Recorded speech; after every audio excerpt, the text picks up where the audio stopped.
आज है 17 मार्च और 17 मार्च से बेसिक शिक्षा विभाग से कुछ महत्वपूर्ण न्यूज़ हैं, उनको हम इस वीडियो में देखेंगे, तो आप वीडियो पूरा देखिएगा।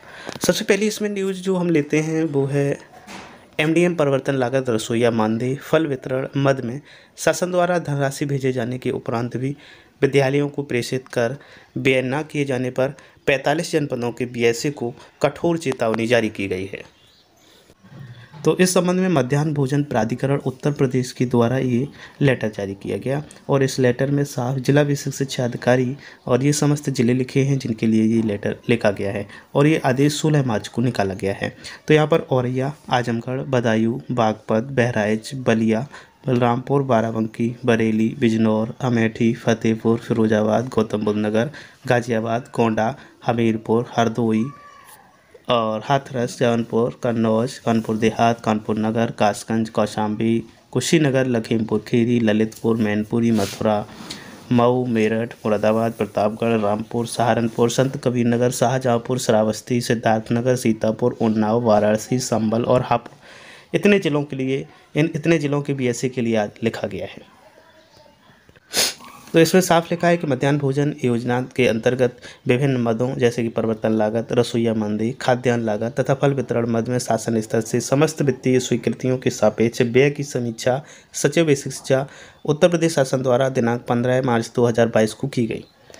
इसमें शासन स्तर से उपर्युक्त मदों के अंतर्गत धनराशि का प्रेषण लगभग 2 माह पूर्व हो चुका है, परंतु समीक्षा में पाया गया कि राज्य स्तरीय व्यय 35% है। अब आप यहाँ पर समझ सकते हैं केवल 35% ही व्यय किया गया है। खेद है कि आपके जनपद में व्यय की स्थिति 35% से भी कम है, जो स्वीकार योग्य नहीं है। जैसा कि आप अवगत हैं कि वित्तीय वर्ष 2021-22 समाप्ति की ओर है और मध्याह्न भोजन योजना के प्रभावी एवं सुचारू संचालन की दृष्टि से आपके जनपद में अद्यतन व्यय की स्थिति अत्यंत न्यून है, जो कि आपकी शिथिल कार्यप्रणाली और लापरवाही का द्योतक है।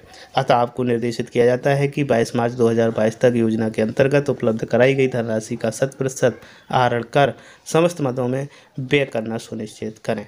अन्यथा की स्थिति में आपको मध्याह्न भोजन योजना के प्रभावी संचालन में रुचि नहीं लेने, निर्देशों का ससमय पालन न करने के क्रम में अनुशासनहीनता का दोषी मानते हुए आपके विरुद्ध अनुशासनिक कार्रवाई हेतु शासन को संस्तुति की जाएगी। अनामिका सिंह, निदेशक बेसिक शिक्षा। ये साफ साफ इसमें लिखा हुआ है।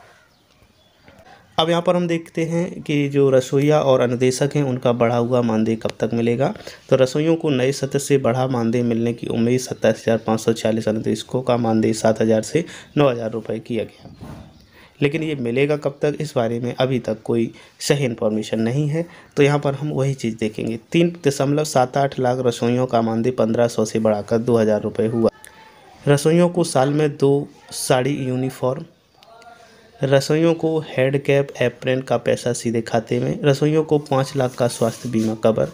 2 महीने बीत चुके हैं लेकिन अभी तक अनुदेशकों और रसोइयों का बढ़ा हुआ मानदेय नहीं मिला है। दिसंबर 2021 में मुख्यमंत्री ने संवाद कार्यक्रम में इसकी घोषणा की थी।